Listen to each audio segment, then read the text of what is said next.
kami izin menyampaikan hasil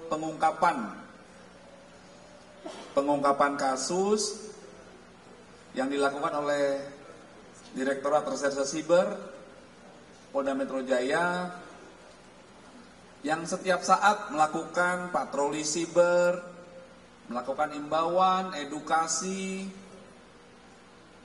hingga penegakan hukum terkait kejahatan di ruang digital, rekan-rekan, ya.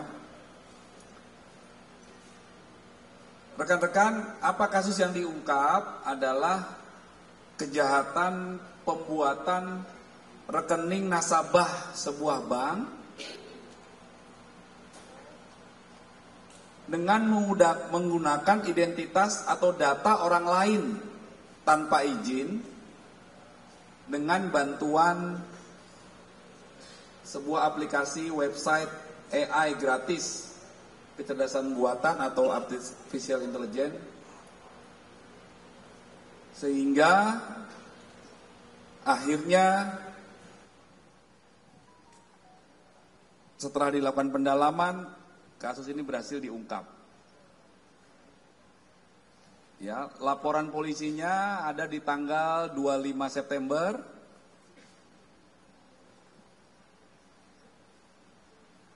2024. Kemudian di sekitar bulan Desember 2024 hingga Januari 2025, kedua tersangka berhasil diamankan. Ya, tersangka yang pertama adalah Saudara PM. Saudara PM ini usianya 33 tahun.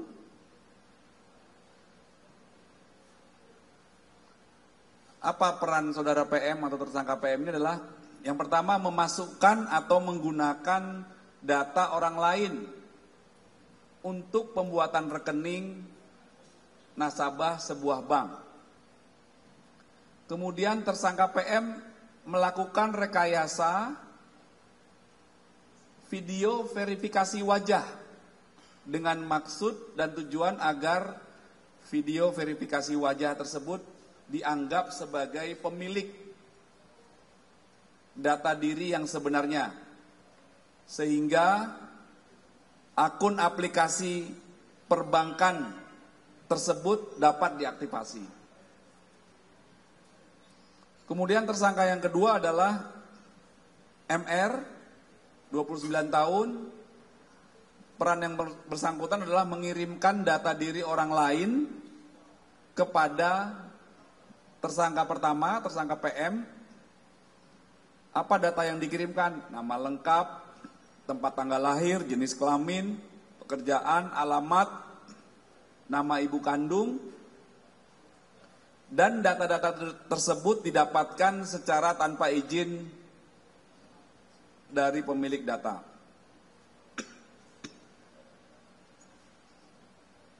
Kemudian barang bukti yang berhasil diamankan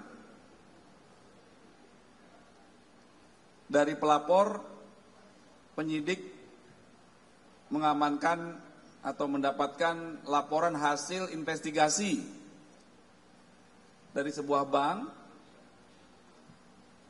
dan satu buah flash disk. Kemudian dari tangan tersangka PM dan MR didapatkan beberapa barang bukti. Yang pertama 6 unit handphone, yang kedua 1 unit hard disk, yang ketiga 1 unit flash disk.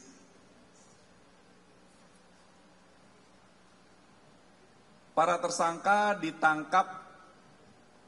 Yang pertama tersangka PM ditangkap tanggal 30 Desember 2024 di Kota Denpasar. Kemudian tanggal 9 Januari 2025 penyidik berhasil menangkap tersangka MR di Kabupaten Labuan Batu Selatan, Sumatera Utara. Ya.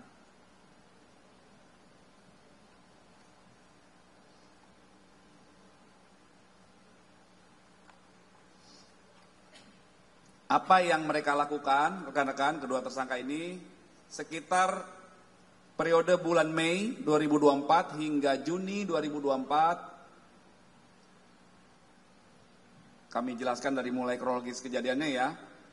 Pelapor selaku karyawan dari sebuah bank yang bertugas dan bertanggung jawab mendeteksi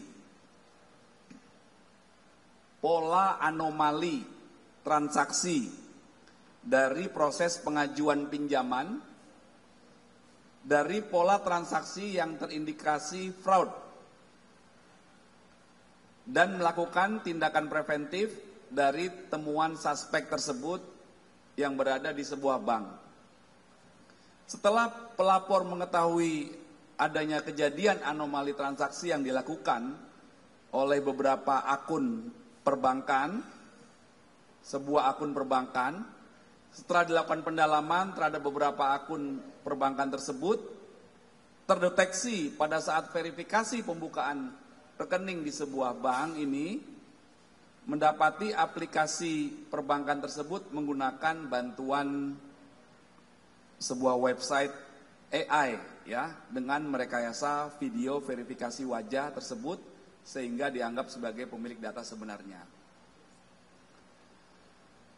Jadi secara singkat, ya, tersangka MR awalnya berteman dari sebuah akun medsos dengan seseorang. Kita anggap itu Mr. X, ya, karena sampai dengan saat ini identitasnya belum diketahui. Bahkan tersangka MR pun tidak mengetahui siapa sebenarnya Mr. X ini. Mereka berdua, Mr. X dan MR ini berkawan di sebuah satu akun medsos. Tersangka MR pernah menawarkan di akun medsos tersebut dapat membuatkan rekening perbankan. Akhirnya itulah yang membuat X menghubungi tersangka MR untuk minta dibuatkan sebuah akun perbankan. Yang pada faktanya MR meminta tolong kembali kepada tersangka kedua, tersangka PM.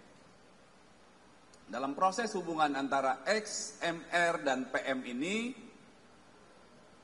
tersangka MR mendapatkan keuntungan 5-10 juta rupiah, kemudian tersangka PM mendapat keuntungan 300-500 ribu rupiah. Saat ini penyidik masih terus melakukan pendalaman untuk mencari siapa tersangka atau mohon maaf Mr. X ini, kita sebut Mr. X tadi, ya. Dan Mr. X inilah yang memberikan data kepada MR. Data apa tadi? Data ada sebuah nama, tempat tanggal lahir, jenis kelamin, pekerjaan, alamat, nama ibu kandung. Kemudian setelah akun itu jadi, diserahkan ke Mr. X, ya, digunakanlah untuk transaksi. Jadi akun kartu kredit, ya, kartu kredit. Kemudian diduga Mr. X melakukan transaksi di berbagai toko online atau e-commerce. Ini sedang dilakukan terus pendalaman oleh teman-teman dari penyidik, ya, sehingga terhadap kedua tersangka itu dijerat pasal yang pertama, pasal 51 ayat 1 junto pasal 35. Undang-undangnya sama semua ini rekan-rekan, ya. Oh mohon maaf, tidak sama. Yang pertama pasal 51 ayat 1 junto pasal 35 Undang-Undang nomor 1 ITE, ya. 11, ini panjang sekali undang-undangnya ini. Tentang ITE saja, ya, kita persingkat, ya. Yaitu dugaan sengaja tanpa hak atau melawan hukum melakukan manipulasi informasi elektronik atau dokumen elektronik dengan ancaman pidana maksimal 12 tahun atau denda 12 miliar. Kemudian persangkaan pasal yang kedua adalah pasal 48 ayat 1 junto pasal 32 ayat 1 Undang-Undang ITE tentang tanpa hak atau melawan hukum mengubah informasi elektronik, ya, secara singkat, mengubah informasi elektronik dan atau dokumen elektronik dengan ancaman paling lama 8 tahun. Kemudian persangkaan yang ketiga adalah pasal 67 Yunto pasal 65 ayat 1 tentang Undang-Undang Nomor 27 Tahun 2022 tentang perlindungan data pribadi, yaitu bahwa sengaja dan melawan hukum memperoleh atau mengumpulkan data pribadi yang bukan miliknya dengan maksud untuk menguntungkan diri sendiri atau orang lain dengan ancaman pidana maksimal 5 tahun. Kemudian persangkaan pasal yang keempat itu pasal 67 ayat 2 Yunto pasal 65 ayat 2 Undang-Undang Perlindungan Data Pribadi dengan sengaja dan melawan hukum mengungkapkan data pribadi yang bukan miliknya dan diancam maksimal 4 tahun. Dan persangkaan pasal yang kelima adalah pasal 67 ayat 3 Junto pasal 65 ayat 3 Undang-Undang Perlindungan Data Pribadi karena diduga dengan sengaja atau melawan hukum menggunakan data pribadi yang bukan miliknya dengan ancaman pidana penjara maksimal 5 tahun. Jadi sudah diatur, ada undang-undang ITE, ada undang-undang perlindungan data pribadi. Hati-hati. Kadang-kadang kita lagi melakukan aktivitas, ada data pribadi kita diminta oleh berbagai pihak dengan alasan tertentu banyak. Kita harus hati-hati. Kalau memang kita ingin membuka aplikasi atau menggunakan data itu untuk kepentingan yang baik dan juga kita tahu bahwa data itu kita serahkan kepada para pihak yang bertanggung jawab. Namun hati-hati apabila kita tidak kenal dan lain sebagainya, karena ini bisa disalahgunakan dan kemampuan melakukan pencegahan kejahatan harus kita lakukan bersama-sama, ya. Sehingga komitmen Polda Metro Jaya, ya, dalam hal ini Direktorat Reserse Siber Polda Metro Jaya untuk menjadi garda terdepan dalam melawan berbagai kejahatan siber dan memastikan penegakan hukum tetap terjaga di ruang digital.